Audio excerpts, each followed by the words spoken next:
नमामि सद्गुरुं शान्तं सच्चिदानन्दविग्रहं पूर्णब्रह्मपरानन्दम् ईशम् आनन्दिवल्लभं गोविन्ददेवं वतिनां वरिष्ठं लब्धप्रतिष्ठं हरिभक्तिनिष्ठं ज्ञाने गगण्यं कृतभूरिपुण्यं विद्वद्वरेण्यं सततं स्मरामि मनसा स्मरामि।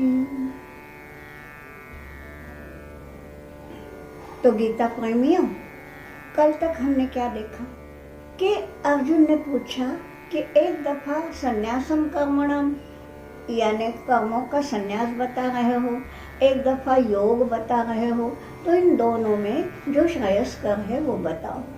उसके ऊपर भगवान ने बता दिया कि वो दोनों ही समान ही है और यत् सांख्ये प्राप्यते स्थानम तद योगैरपि गम्यते, यानी जो स्थान, जो परम पद, जो भगवान का लाभ, वो जो है जो सांख्य से हो सकता है वो योग से भी हो सकता है। सांख्य यानी क्या? ज्ञान मार्ग। योग माने क्या? कर्म मार्ग।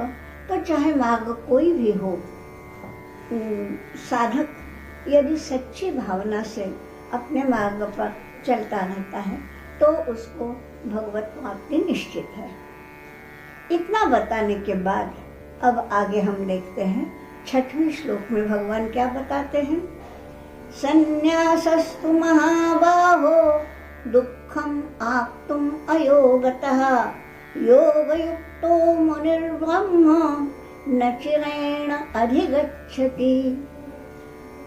ये बताया है, हे महाबाहो, देखिए संबोधित किया है कि तुम महाबाहु हो, तुम महाबली हो। ये समझ लो कि दोनों ही समान है, दोनों में से कोई भी एक मार्ग चुन लिया तो भगवान की प्राप्ति तो निश्चित है। लेकिन संन्यासस्तु, मैंने पहले ही बता दिया था कि जहाँ तू बताते हैं ना, तो पहले एक विधान किया, उससे कुछ हट कर यदि विधान करना है तो तू बताते हैं, यानी ऐसा तो है लेकिन ऐसा है। ये जो लेकिन है ना, उसके लिए ये तू है। यहाँ बोला है, हे महाबाहो संन्यासः अयोगतः आप्तुं दुःखम। संन्यास जो है, संन्यास यानी कर्मों का संन्यास। और कर्मों का संन्यास कब होगा? देखिए पहले ही बता दिया है कि संन्यास, सम्यक न्यास, तो कर्मों का सम्यक न्यास तभी होगा जब वो ज्ञान पर अधिष्ठित होगा। और इसलिए संन्यास मार्ग या ज्ञान मार्ग उसको कहते हैं जिसमें ज्ञान की अधिकता है, कर्म की अधिकता नहीं है। ठीक, वो है ज्ञान मार्ग। यहाँ बतलाया है कि हे महाबाहो, ये जो संन्यास मार्ग है, ये जो ज्ञान मार्ग है, वो अयोगतः आप्तुं दुःखम। अयोगतः, योग के बिना, अ बोला है ना, अनिगेशन के लिए है, तो अयोगतः यानी योग के बिना ये संन्यास मार्ग जो है, ये ज्ञान मार्ग जो है, उसको पाना दुःखम, बड़ा कठिन है। बुरा नहीं है, संन्यास मार्ग से भी मिलना ही है, मोक्ष मिलना है, भगवान की प्राप्ति होनी है, सब है, लेकिन वो दुःखम, दुःखम यानी बड़ा कठिन है। किसको कठिन है? अयोगतः। योग का यदि अभ्यास ना हो तो, फिर से बता रही हूँ, आज जिसको योगाभ्यास कहते हैं यानी केवल आसन और प्राणायाम, वो योगाभ्यास श्री कृष्ण भगवान को वो अभिप्रेत नहीं है। ये तो उसके अंग है। मूलतया योग है जुड़ जाना, और योग का जो अंतिम ध्येय है वो है समाधि तक चले जाना। समाधि उसका अंतिम, अष्टांग योग कहते हैं, और उसका 8वां यानी अंतिम अंग है समाधि। समाधि तक अबाधित गति से जो जाना है वो है योग। और देखिए योग का भी अंतिम लक्ष्य समाधि है, और समाधि यानी ही ज्ञान हो गया ना, ब्रह्म की प्राप्ति। समाधि में क्या है? केवल ब्रह्म की अनुभूति है और कुछ नहीं है। इस सारे संसार का तो उसमें भान ही नहीं रहता। अगर स्वयं के देह का भान नहीं रहता तो संसार का कहाँ से होगा? तो ये सब हर बाह्य चीज को, हर नश्वर चीज को भूल जाना, यही समाधि अवस्था है, तुरीय अवस्था है। और इस अवस्था को प्राप्त करना ही तो योग का ध्येय है। इसलिए बोला है कि अयोगतः, योग के बिना इस संन्यास का लाभ होना बड़ा दुष्कर है, बड़ा कठिन है। ठीक, यानी अभी पिछले अध्याय में ही तो बताया था कि ज्ञान जो है, नहि ज्ञानेन सदृशं पवित्रमिह विद्यते तत्स्वयं योग संसिद्धा कालेन आत्मनिविन्दति। कालेन, योग संसिद्ध होने के बाद, यानी योग युक्त होने के बाद, पहले तो बता दिया कि ज्ञानेन सदृशं पवित्रम यह न विद्यते, ज्ञान के समान पवित्र यहाँ कुछ है ही नहीं, ये तो भगवान के शब्द है। लेकिन अब ज्ञान यानी वही आत्मज्ञान, ब्रह्म ज्ञान। तो वो जो ज्ञान है वो योग संसिद्धा स्वयं कालेन विन्दति। वो योग संसिद्ध जो है, योग से जुड़ा हुआ जो है, वो स्वयं विन्दति, उसको स्वयं प्राप्त होता है कालेन, उचित काल आने पर। ठीक है, यानी क्या है? ज्ञान तक जाना ही है, लेकिन ज्ञान को जाने के लिए योग के बिना वो शक्य नहीं होता, वो संभव नहीं होता। इसलिए यहाँ बताया है कि संन्यासः अयोगतः आप्तुं दुःखम्। एक वाक्य समाप्त हुआ। दूसरे लाइन में दूसरा वाक्य है कि योग युक्तो मुनिः ब्रह्म न चिरेण अधिगच्छति। जो योग युक्त मुनि है, मुनि शब्द से चौंक मत जाइए। मुनि यानी वो ऋषि मुनि नहीं जो हम सोचते हैं कि जो वन में बसते हैं, तपश्चर्या करते हैं, नहीं। मननात् मुनि, जो मनन करता है, जो चिंतन करता है, वो हर व्यक्ति मुनि है। तो योग युक्तो मुनि, जो मुनि, जो मननशील प्राणी, चाहे वो पुरुष हो चाहे वो स्त्री हो, जो मननशील है, वो यदि योग युक्त है, योग युक्त है यानी साधना करता है, कर्म करता है। लेकिन कर्म कैसे है? अब ये तो सब मालूम ही हो गया है आपको। तो कर्म भी करने हैं, साधना के कर्म करने हैं, यज्ञार्थ कर्म करने हैं। वो जो मनन भी करना है, जो मननशील भी है और साधना युक्त कर्म भी करता है, ऐसा योग युक्तो मुनि न चिरेण, चिरकाल नहीं लगता, जल्दी से, शीघ्र ब्रह्म अधिगच्छति, ब्रह्म को प्राप्त करता है। यानी उसको ब्रह्म ज्ञान अपने आप हो जाता है। कब? दोनों चाहिए, वो मुनि भी चाहिए यानी मननशील भी चाहिए, और केवल मनन करना, केवल चिंतन करना और उसके अनुसार कर्म नहीं करना, ये भी नहीं चलेगा। और केवल कर्म करते रहना लेकिन बिना विचार के, बिना मनन के कुछ भी करते रहना, ये भी नहीं चलेगा। तो इसलिए मुनि ही योग युक्त, दोनों आवश्यक है। जितना आवश्यक शब्द मुनि ही है, उतना ही आवश्यक शब्द योग युक्त भी है। तो योग युक्त मुनि जो यज्ञार्थ कर्म करता है ऐसा, जो योगाभ्यास करता है ऐसा, जो मननशील है ऐसा, जो ब्रह्म चिंतन करता है ऐसा, ऐसा जो है वो न चिरेण, शीघ्र ही, चिरकाल नहीं लगता उसको, ब्रह्म अधिगच्छति, उसको साक्षात ब्रह्म की अनुभूति हो जाती है। ब्रह्म की अनुभूति यानी क्या जी? ये ब्रह्म कोई मूर्ति नहीं है, कोई आकार नहीं है कि जो हमें साक्षात दिखेगा। ब्रह्म साक्षात्कार शब्द तो हम कहते हैं, सुनते हैं, प्रयोग भी करते हैं, लेकिन ब्रह्म का साक्षात्कार कैसे हो भला बताइए? साक्षात्कार करने के लिए वो व्यक्ति सामने चाहिए। ठीक, ब्रह्म सामने आता ही नहीं, क्योंकि निर्गुण है, निराकार है। तो वो उसका साक्षात्कार होना यानी क्या होना? यानी सब जगह ब्रह्म की अनुभूति होना।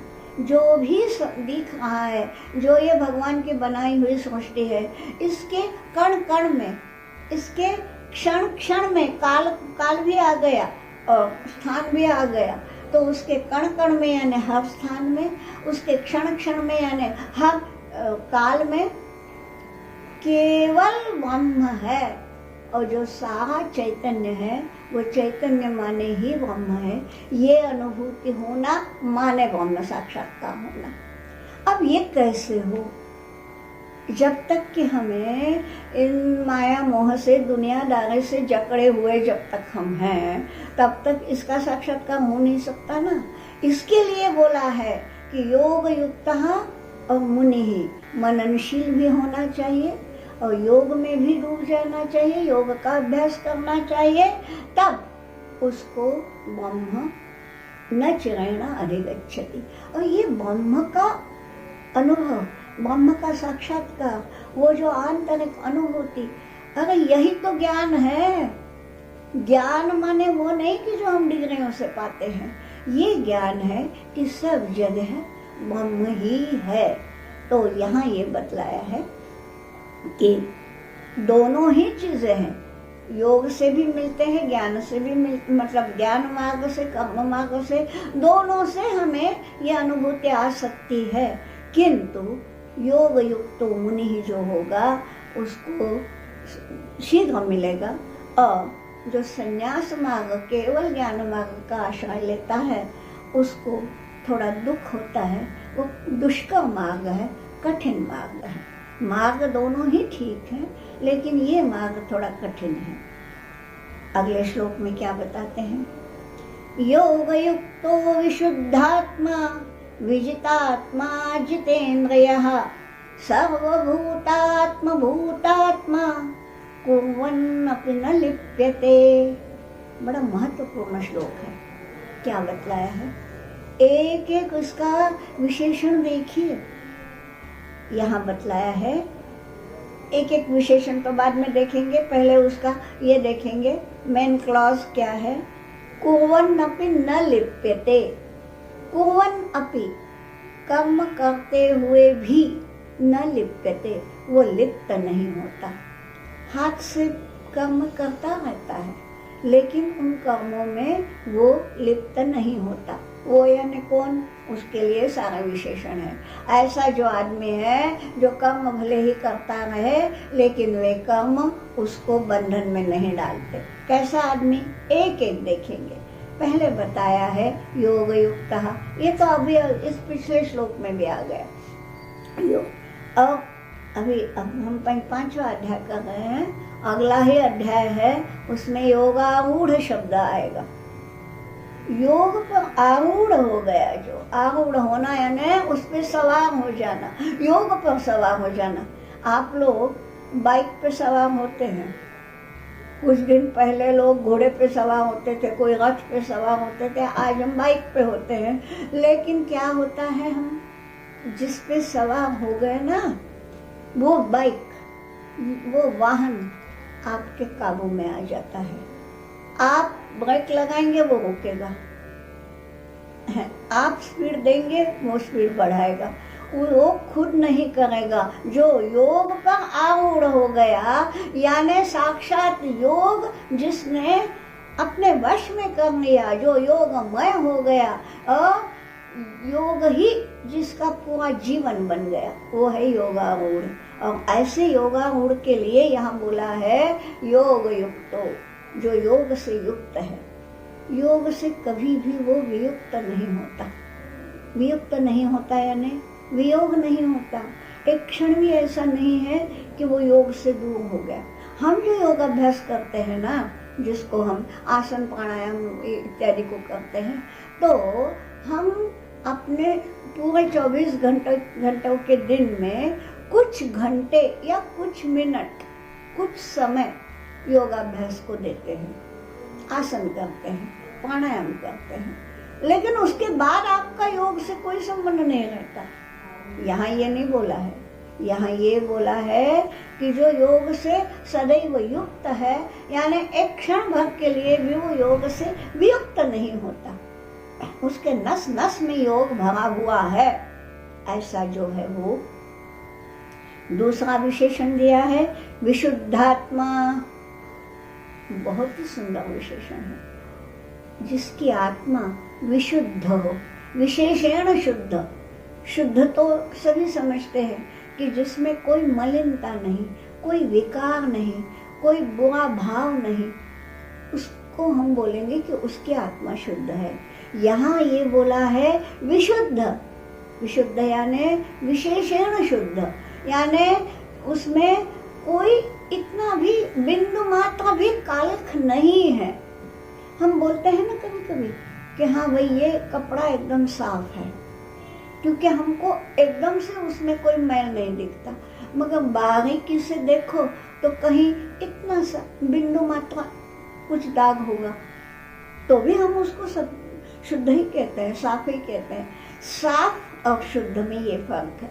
शुद्ध में बिंदु मात्र भी मलिनता को स्थान नहीं, तो ये है विशुद्धात्मा। जिसकी आत्मा विशुद्ध है माने न उसमें काम क्रोध लोभ मोह मद मत्सर में से कोई विकार नहीं है, इसमें से कोई भी विकार उसको छू नहीं सकता। फिर ममत्व बुद्धि नहीं, अहंकार नहीं, गर्व नहीं, कुछ भी नहीं, केवल शुद्ध भाव है कि सब जगह भगवान विद्यमान है। ऐसी जिसकी आत्मा है उसको विशुद्धात्मा बोला है। और दूसरा विजितात्मा। यहाँ देखिए, यह आत्मा शब्द दोनों में आया है, विशुद्धात्मा विजितात्मा।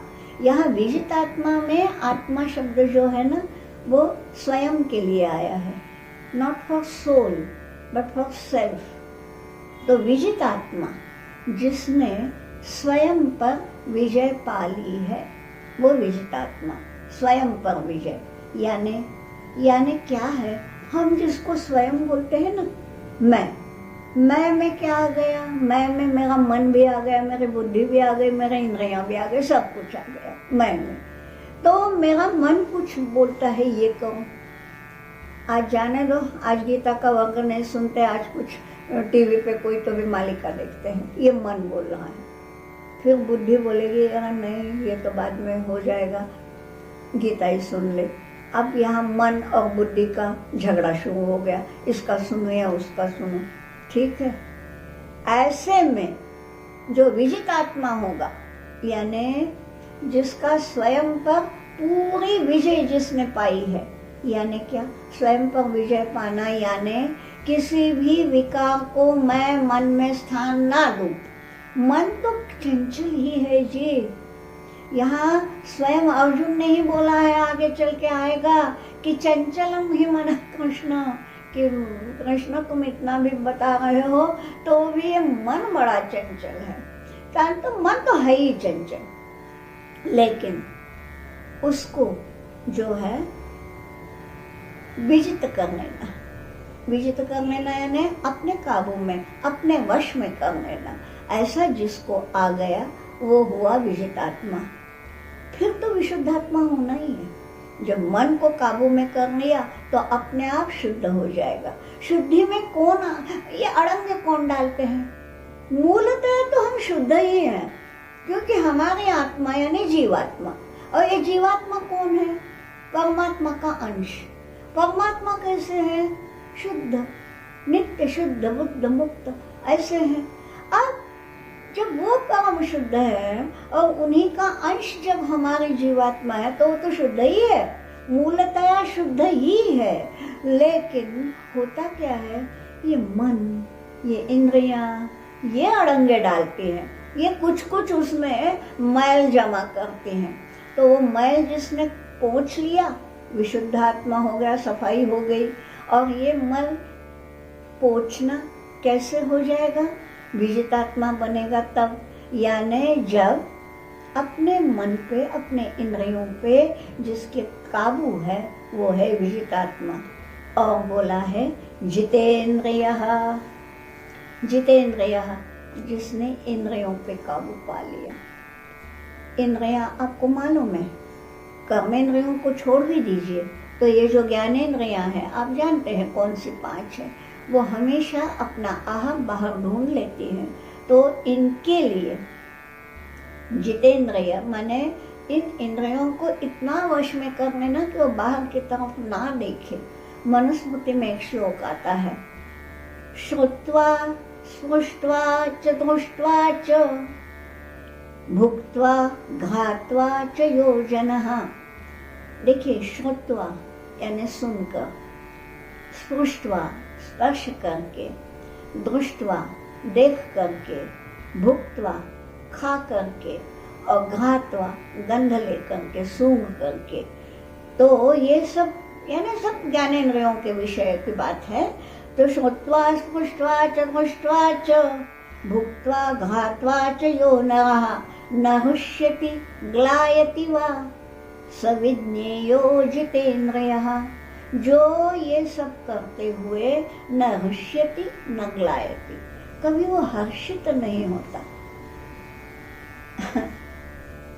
आप बोलेंगे ये कैसी बात है, क्योंकि हमको ये सब, हम तो सुख के लिए करते हैं ना, हमको आत्मज्ञान भी क्यों चाहिए। हर आदमी सुख के पीछे ही तो दौड़ता है, चाहे वो साधक हो, चाहे वो आम आदमी हो, या चाहे कुछ भी हो, हर एक को सुख चाहिए। और हम भी ब्रह्मानंद की बात करते हैं। अब ब्रह्मानंद बोले तो भी सुख ही है ना, आनंद है। यहाँ ये न हृष्यति क्यों बोला है कि श्रुत्वा न हृष्यति, स्पृष्ट्वा न हृष्यति, दृष्ट्वा न हृष्यति। यानी ये देखकर मैं बड़ा आनंदित हुआ, ये सूंघ कर मैं बड़ा आनंदित हुआ। इसका अर्थ क्या हुआ, ये आनंद जो है वो सापेक्ष है। ये देखने को नहीं मिलता तो हम आनंदित नहीं थे, देखने को मिला इसलिए आनंदित हुए। ये हुआ ना अर्थ उसका। यानी श्रुत्वा हृष्यति, दृष्ट्वा हृष्यति, यानी ये देखने को मिला इसलिए आनंदित हुआ। इसका मतलब ही वो है कि ये नहीं मिलता तो आनंदित नहीं होता। मगर जो जितेंद्रिय है वो सदैव आनंदित है। इसलिए यहाँ बोला है कि वो श्रुत्वा न हृष्यति, और फिर बोला है न ग्लायति, उसको ग्लानि भी नहीं आती, यानी दुख भी नहीं होता। यानी मान लीजिए कि कहीं से जा रहे हैं और एकदम से बदबू का झोंका आ गया, तो नहीं, हमारा मन ये हो गया, अरे नहीं नहीं यहाँ से निकल चलो, यहाँ बड़ी बदबू है। यानी क्या हुआ, हमने उसके प्रति तिरस्कार किया। ये हुआ क्यों, क्योंकि हमारे इंद्रियों ने बता दिया, हमारे घाण इंद्रियों ने बता दिया कि यहाँ पे बदबू है, यहाँ नहीं जाना। लेकिन उसको भी न ग्लायति, वो भी सहन करो। आज की भाषा में कोरोना के इसमें है ना, इम्यूनिटी बढ़ाओ, तो हम हर चीज के लिए इम्यून हो जाए। किसी भी चीज के लिए हमें मन में तिरस्कार ना हो, हमारे मन में द्वेष ना हो। न ग्लायति और न हृष्यति, यानी हमारा हर्ष और हमारा विषाद, हमारा सुख हमारा दुख, ये विषयों पर ना हो आधारित। यहाँ ये बताया है कि केवल श्रुत्वा श्रुत्वा स्पृष्ट्वा, यानी ये इसलिए बतलाया है कि इन विषयों के कारण हम आनंदित या दुखी ना हो, हम सदैव आनंदित रहे।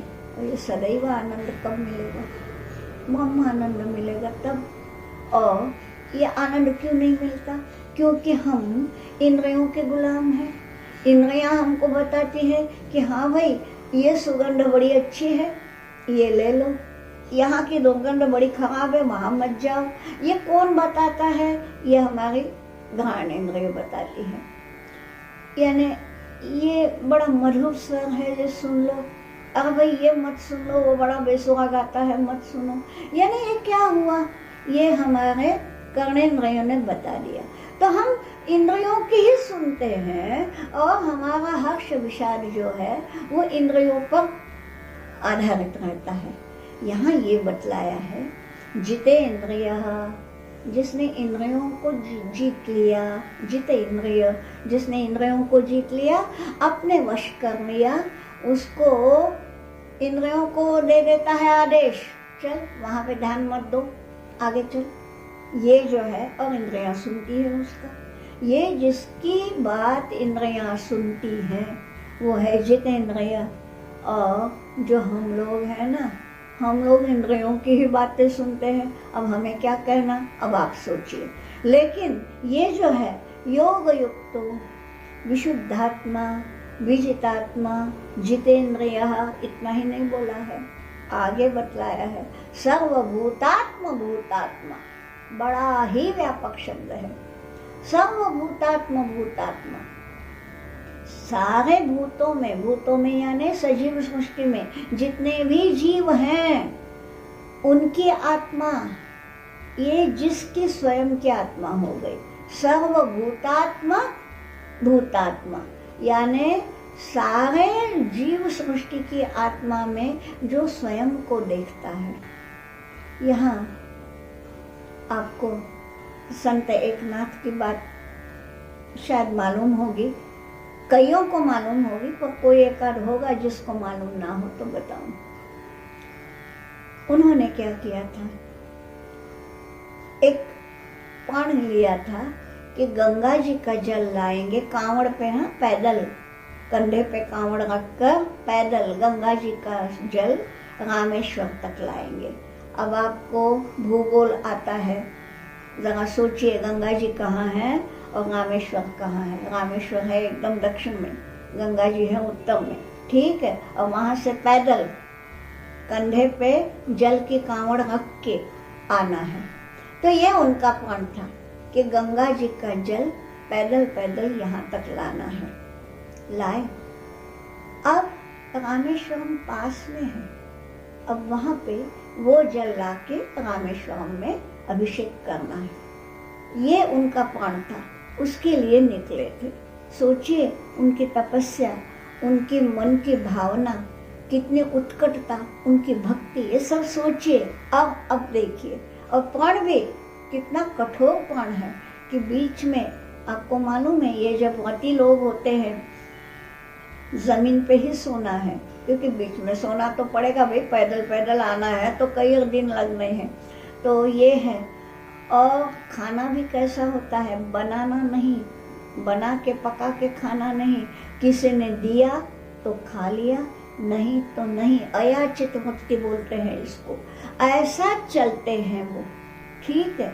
और अब रामेश्वरम पास में है, अब उनके इस प्रण की पूर्ति होने जा रही है।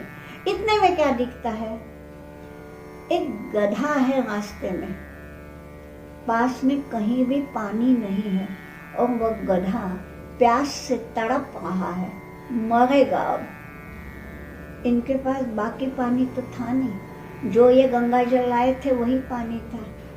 वो फट से उन्होंने कांवड़ नीचे उतारी, कांवड़ में से मटका उठाया और वो प्यासे गधे को पिलाया, पानी खत्म हो गया।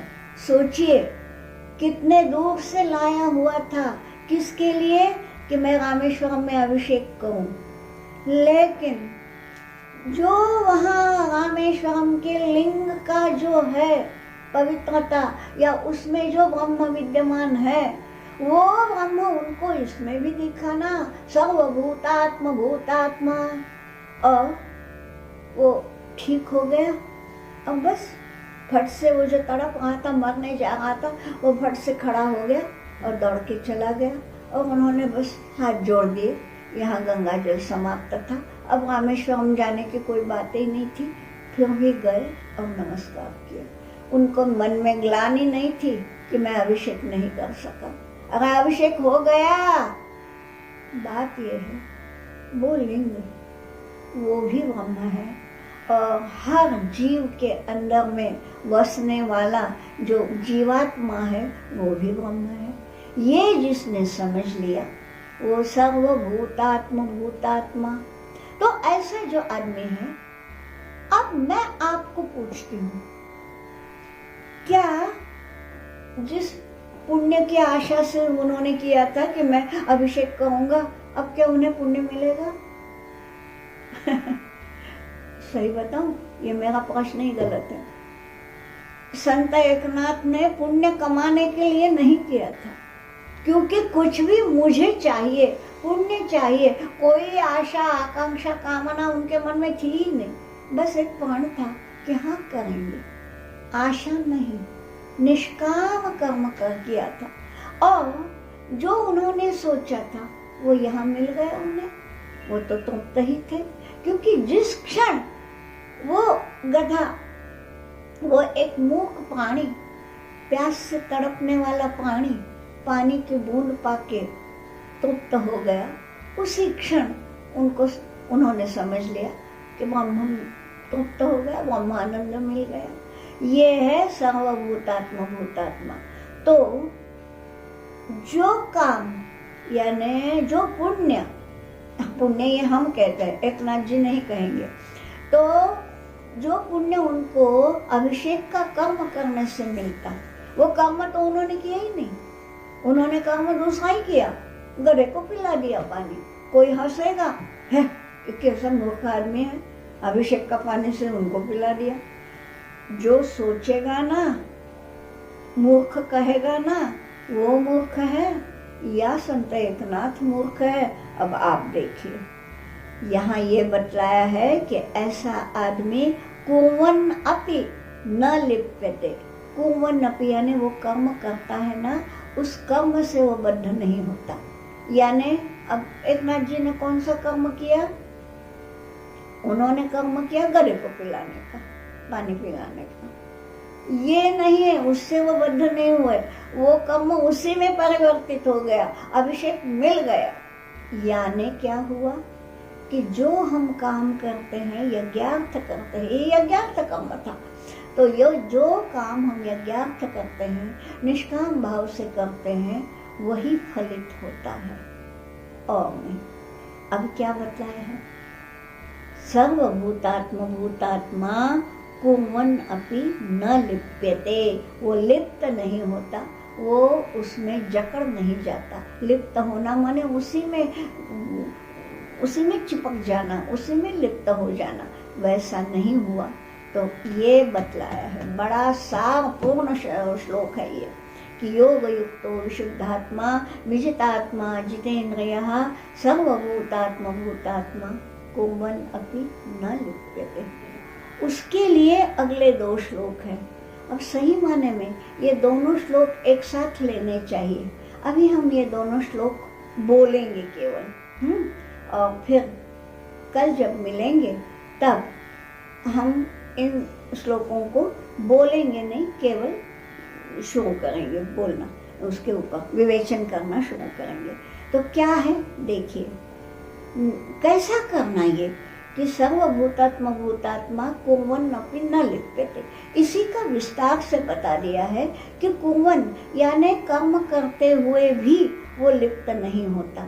तो क्या क्या करते हुए लिप्त नहीं होता, इसका विश्लेषण अगले 2 श्लोकों में है। ये 2 श्लोक मिलके एक वाक्य बनता है, क्योंकि जो क्रियापद है ना वो एक ही है, तो वो क्रियापद आने तक तो वाक्य पूरा नहीं होता, इसलिए दोनों श्लोक एक साथ लेने पड़ेंगे। हम केवल अभी वो श्लोक पढ़ रहे हैं। प्रलपन विसृजन नैव किंचित करोमीति युक्तो मन्येत तत्त्ववित् पश्यन् शृण्वन् स्पृशन् जिघ्रन् अश्नन् गच्छन् स्वपन् श्वसन् प्रलपन् विसृजन् गृह्णन् उन्मिषन् निमिषन्नपि इन्द्रियाणि इन्द्रियार्थेषु वर्तन्ते इति धारयन्। ये जो है ये हम कल देखेंगे। इसमें सारी क्रियाएं बतलाई है और यहाँ बतलाया है कि इतनी सारी क्रियाएं करते हुए भी इसका क्या है, न लिप्यते, वो लिप्त नहीं होता। तो ये कौन कौन सी क्रियाएं हैं ये हम अब कल देखेंगे। आज यही विराम करते हैं। वसुदेवसुतं देवं कंसचाणूरमर्दनं देवकी परमानन्दं कृष्णं वन्दे जगद्गुरुं योगेशं सच्चिदानन्दं वासुदेवं व्रजप्रियं धर्मसंस्थापकं वीरं कृष्णं वन्दे जगद्गुरुम्।